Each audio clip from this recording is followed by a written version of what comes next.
Syria now, around 20 medics who are part of the 63-man Gift of the Givers medical mission will be returning home this weekend. The hospital they are based at in Dakush in northern Syria was stormed by a rebel group yesterday. Dramatic footage of the incident shows how medics had to abandon their work, including 2 surgical operations and takeover.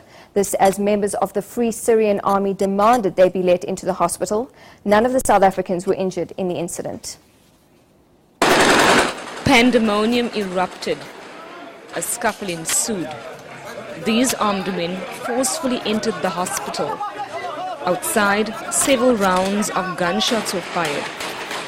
SABC radio journalist Futa Kricher captured these dramatic images. We here at the hospital were whisked back into the room where we were working. At some stage we had to sit down on the floor and leopard crawl under the beds and so on.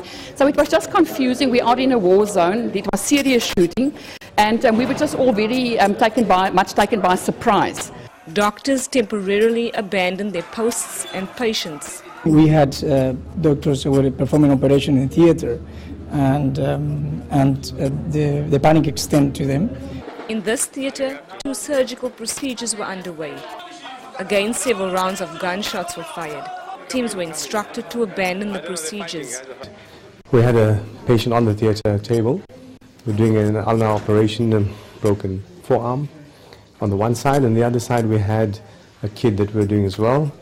We then decided at that stage, because we didn't know what was going on, to stop the surgical procedures and to wake up the patients so that if we had to evacuate, we could do so. The incident was sparked off after a leader affiliated to the Free Syrian Army was brought to the hospital. He had been allegedly abducted by government supporters. Following his release, celebratory gunshots were fired outside, igniting a scuffle. 2 medics have opted to join the 20 others scheduled to return home. 7 doctors are expected to relieve them. The time that I've been here has been extremely fruitful.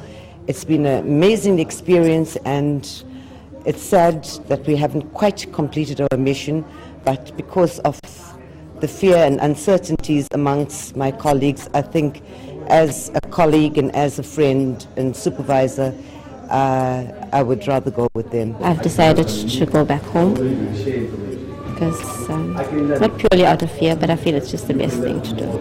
Calm has returned to the area. Julian Pillay, SABC News, Dakush, Syria.